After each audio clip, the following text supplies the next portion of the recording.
Apa yang akan terjadi jika penegak hukum hanya terdiri dari satu lembaga? Hakim, jaksa, dan polisi menjadi satu. Apakah tindakan melanggar hukum dapat diselesaikan dengan lebih cepat? Atau justru akan membuat para penegak hukum menyalahgunakan kekuasaan yang terlalu besar?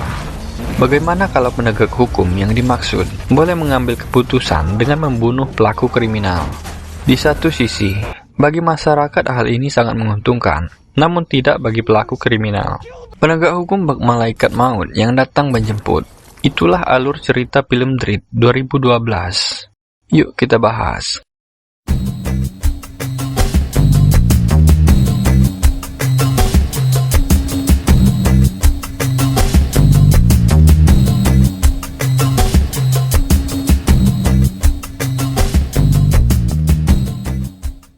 Di sebuah kota bernama Mega City One, di mana ada sekitar 800 juta penduduk yang tersebar di seluruh kota, di mana kota ini merupakan satu-satunya tempat yang aman, karena dikelilingi oleh tembok besar dan tinggi, dan area luar tembok hanya terdapat hamparan gurun pasir dan tanah yang tercemar akibat radiasi. Meskipun Mega City One memiliki penegak hukum yang tidak segan membunuh pelaku kriminal, yang disebut sebagai judges atau hakim, bukan berarti kota ini aman dari bahaya, di mana tercatat 17.000 pelanggar hukum setiap harinya. Itu menjadikan hakim menjadi lembaga yang paling sibuk di sana. Terlihat seorang hakim bernama Dredd yang ditugaskan oleh pengawas melakukan pengejaran terhadap 3 orang pelaku kejahatan yang terpengaruh narkoba. Dredd sempat diberondong peluru namun tidak mengenainya. Tapi setelah pelaku menabrak seorang warga hingga tewas, satu aturan berlaku: jika seseorang melakukan pembunuhan, maka dia pantas mati.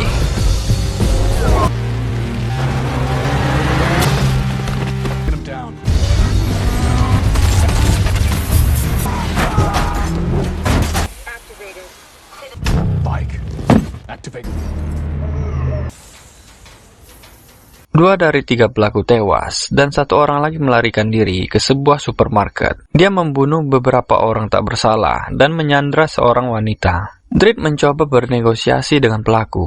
Jika dia membebaskan Sandra tanpa terluka, Dredd akan menjamin hukumannya tanpa bebas bersyarat. Itu pun sudah yang paling ringan, karena pelaku melakukan kejahatan ganda, yakni melakukan pembunuhan dan menyalahgunakan narkoba. Di samping itu, dia juga mencoba membunuh hakim. Maka berdasarkan hukum di sana, maka pelaku akan dihukum mati. Ketika pelaku bersikeras dan tidak mau menurut, dan akan membunuh Sandra jika hakim Dredd tidak membiarkannya pergi, maka inilah yang terjadi.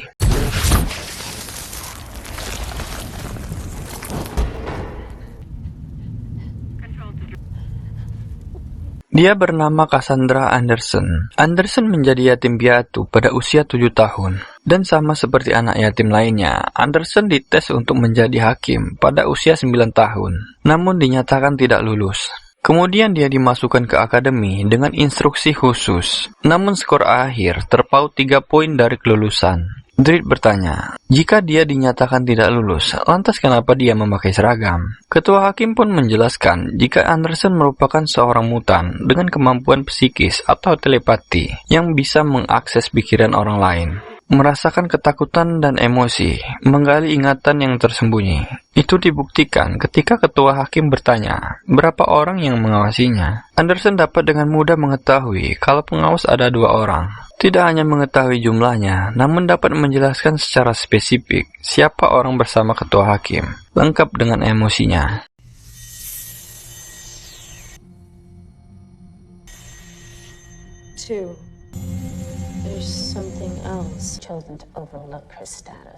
Dianggap cenayang terkuat yang mungkin bisa dimiliki lembaga hukum, maka Anderson akan diberi 1 kesempatan lagi. Dengan akan menjalankan tugas, dan lulus atau tidaknya Anderson akan diserahkan kepada Dredd.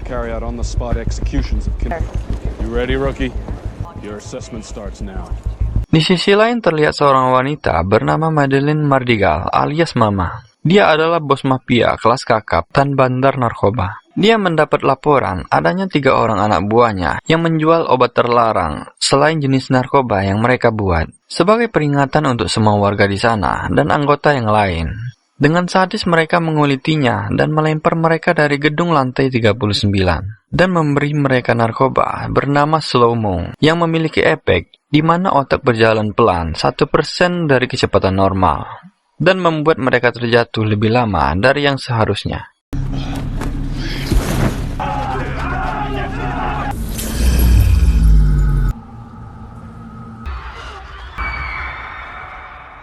Dredd dan Anderson diperintahkan untuk mengusut kasus tersebut yang berlokasi di perumahan Peachtree dengan penghuni lebih dari 75.000 penduduk. Setibanya di sana, hakim memeriksa jasad korban yang merupakan penduduk yang tinggal di sana. Melihat kondisi korban, Dredd dapat langsung menyimpulkan jika mereka di bawah pengaruh narkoba bernama Slow-Mo. I don't know, sir.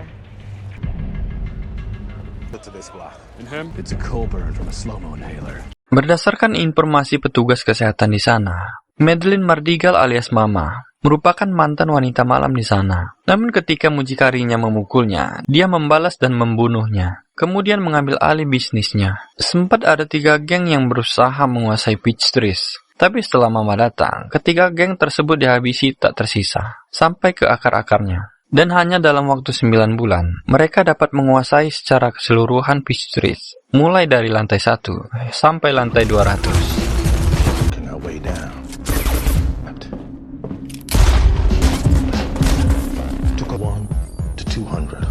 Setelah mendapat informasi posisi pelaku pembunuhan, Dredd dan Anderson menyergap mereka saat mereka sedang pesta narkoba. Di saat meringkus Kay, anak buah Mardigal, disinilah indera keenam Anderson bekerja. Dia mendapat penglihatan bahwa pelaku pembunuhan adalah orang di hadapannya, yaitu Kay. Karena Kay merupakan tersangka utama pembunuhan, maka mereka hendak akan membawa dan menghakiminya. Rookie. Anderson to control?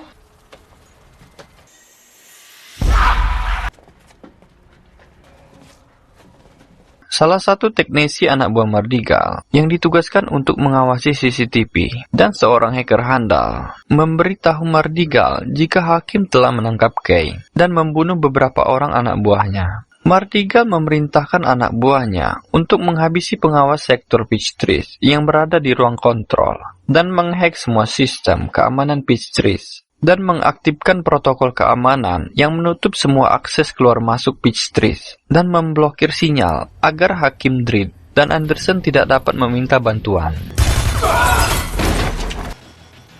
Control room is...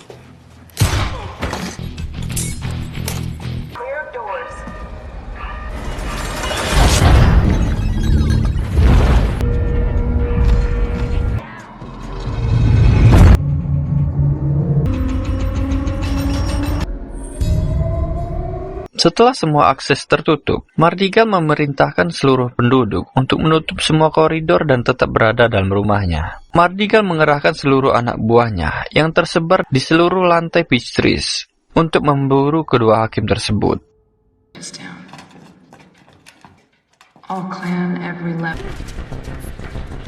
Tak lama kemudian, sekelompok anak buah Mardigal datang dan Dredd melemparkan granat gas untuk menutupi pandangan mereka. Dan dengan cepat, Dredd dan Anderson dapat menumbangkan anak buah Mardigal.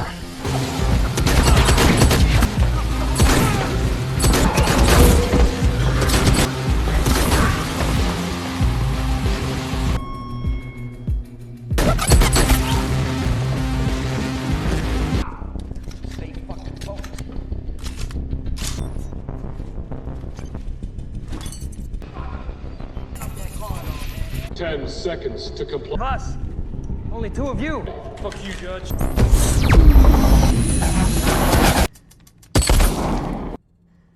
Mencari tempat aman untuk berlindung, Hakim Dredd meminta petugas kesehatan untuk membuka pintu dan membiarkannya masuk. Namun petugas tersebut menolak dan mengatakan bahwa fasilitas medis merupakan tempat netral. Lagi pula Peachtree sudah tertutup dengan perisai yang dirancang untuk menahan serangan. Dan mereka sedang diburu oleh semua geng di blok Peachtree. Dan dia mengatakan bahwa mereka tidak akan selamat. Open up. You already did. Negative, Judge. Untuk menutup pergerakan hakim, Mardigal memerintahkan teknisinya untuk mengurung mereka. Dredd memerintahkan Anderson untuk membawa Kay ke lobi utama dan bersembunyi di dalam lift, dan Dredd akan membasmi semua anggota geng Mardigal yang tersisa. That's not good. Caleb, come in.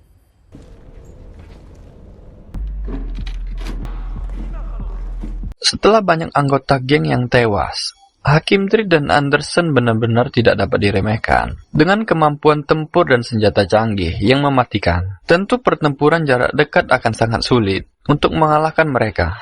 Kini Mardigal tampaknya mulai serius menghadapi Dredd dengan akan mengerahkan senjata mesinnya. Tidak tanggung-tanggung, dia mengeluarkan 3 buah senjata mesin sekaligus, sehingga Dredd dibuat kewalahan.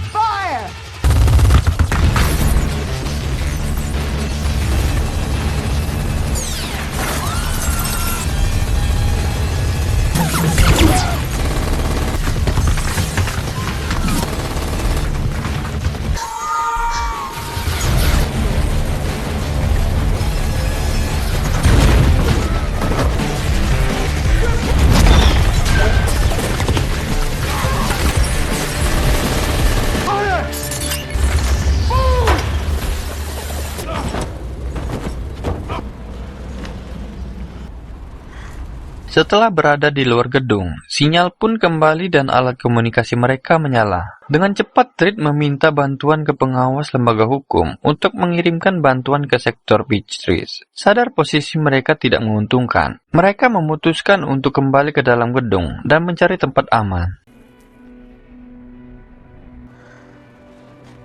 Mardigal memerintahkan anak buahnya untuk memeriksa reruntuhan dan memastikan Dredd dan Anderson telah tewas. Namun inilah yang terjadi.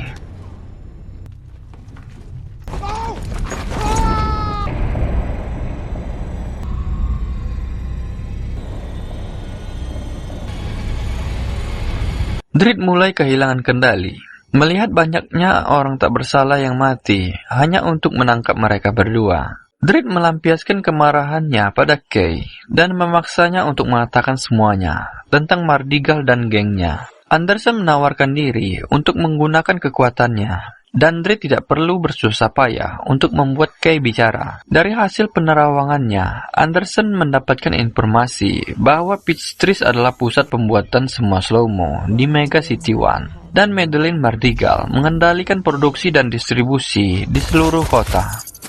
See, if you're talking about my...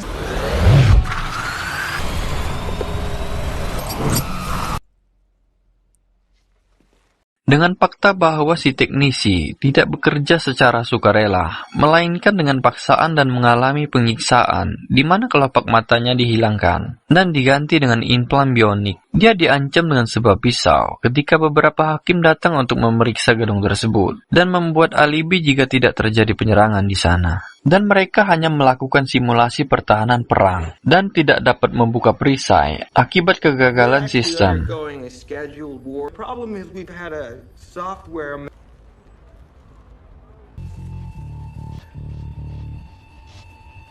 Sampailah mereka di ruang informasi dan memeriksa denah gedung. Namun fokus mereka teralihkan saat 2 orang bocah ingusan menodong mereka dengan senjata. Di saat yang sama, Kay memanfaatkan kelangan Dredd dan Anderson dan membalikkan keadaan dengan menyandera Anderson. Why what? Why should I freeze? I'll shoot you.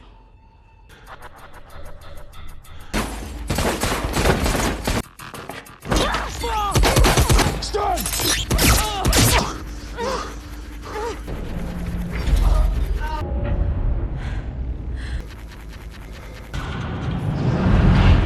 Celakalah bagi Hakim Anderson yang dibawa ke hadapan Mardigal dan anak buahnya. Bukannya senang Kay selamat dan menyandera seorang hakim, Mardigal melampiaskan kekesalannya pada Kay karena sumber kekacauan terjadi akibat Kay yang telah tertangkap. Karena jika Kay mati, maka dia tidak akan kehilangan banyak anak buah hanya untuk memburu Hakim Dredd dan Anderson.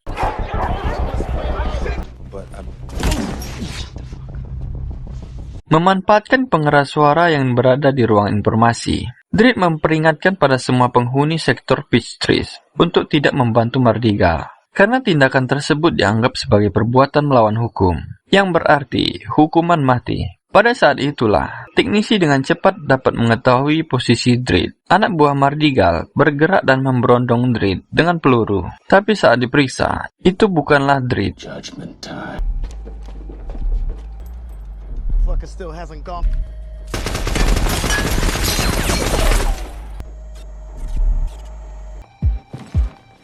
It's not him. Incendiary.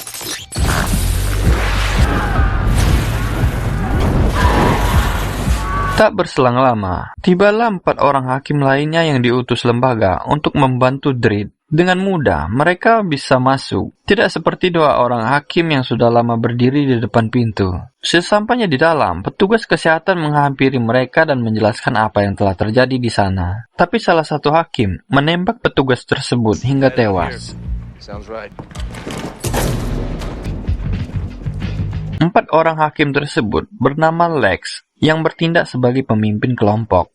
3 orang lainnya bernama Kaplan, Chan, dan Alvarez. Ternyata mereka datang bukan bermaksud membantu Hakim Dredd dan Anderson, melainkan mereka datang untuk membantu Mardigal menghabisi mereka berdua dengan bayaran $1 juta atau sekitar 17 miliar rupiah. 1 million credits.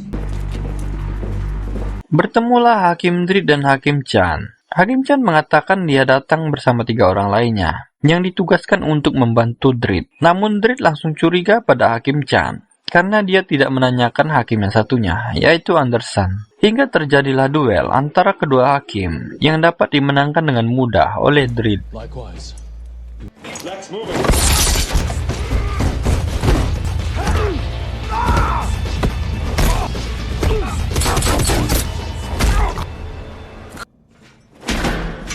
Di sisi lain, Hakim Anderson yang menjadi sandera akan dibunuh oleh Kay dengan cara ditembak menggunakan pistol Anderson. Namun yang tidak Kay ketahui, senjata canggih milik Hakim hanya bisa digunakan jika identitas dari pemindai yang sidik jari sesuai dengan pemiliknya. Ketika sidik jari tidak sesuai, pistol meledak di tangan Kay dan memutuskan lengannya. Setelah bebas, dengan cepat Anderson membunuh penjaga di depan pintu.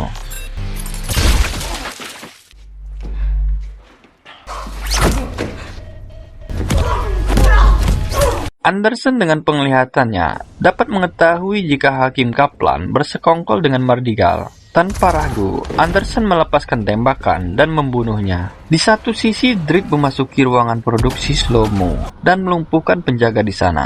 Namun tak lama, datanglah Lex dan Alvarez untuk mengepungnya, sehingga terjadilah pertempuran 2 lawan 1. Ajax. Fire. Yeah, I'd be breaking this.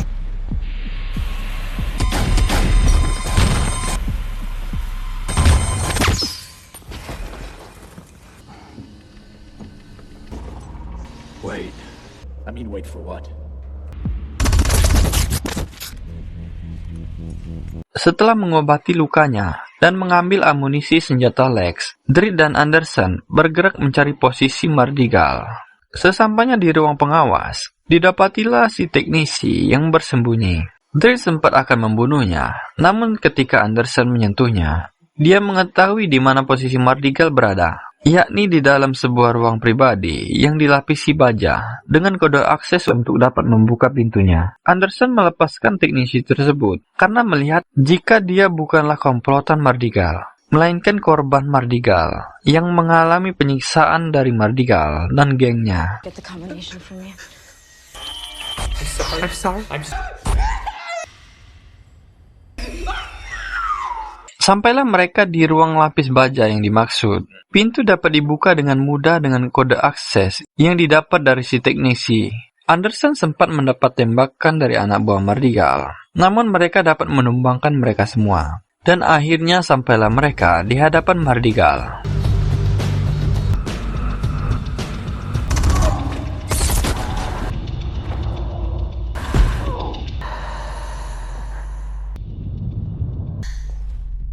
Dengan cerdik, ternyata Mardigal sudah sejak lama memasang bom dengan daya ledak tinggi yang tersebar di seluruh gedung, dengan pemancar yang terpasang di tangan dan akan aktif jika detak jantungnya berhenti. Yang artinya, jika Dredd membunuh Mardigal, maka bom akan aktif dan meluluh lantakan sektor Peachtree dan akan memusnahkan 75.000 penghuni di sana. Tapi bagi Dredd, tidak ada negosiasi. Dan Mardigal adalah manusia yang pantas mati. Dredd menembak perut Mardigal agar dia tidak langsung tewas. Setelah Mardigal tak berdaya, Dredd memberikan obat slow-mo pada Mardigal dan melemparkannya dari atas gedung. Let's find out.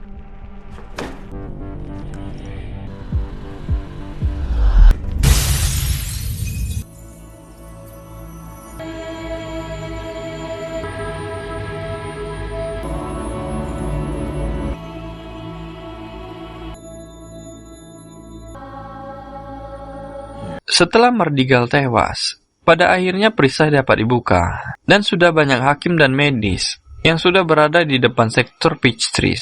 Dredd mengatakan pada Anderson bahwa penilaian akhirnya telah selesai. Mengira dia gagal karena sempat kehilangan senjata, Anderson memberikan rencana namanya dan pergi meninggalkan Dredd. Datanglah ketua hakim dan menanyakan apakah Anderson lulus atau tidak. Dan tentu, Dredd mengatakan jika Anderson lulus.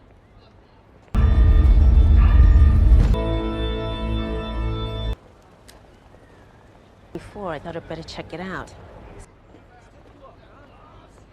She's a pass. Di saat penegak hukum bertindak berdasarkan hukum yang benar, masih saja ada oknum-oknum yang hanya mengambil keuntungan secara sepihak, tanpa memperdulikan dampak dan akibat lembaga yang rusak dan menjadi buruk di masyarakat. Terima kasih sudah menonton dan sampai jumpa di review film selanjutnya.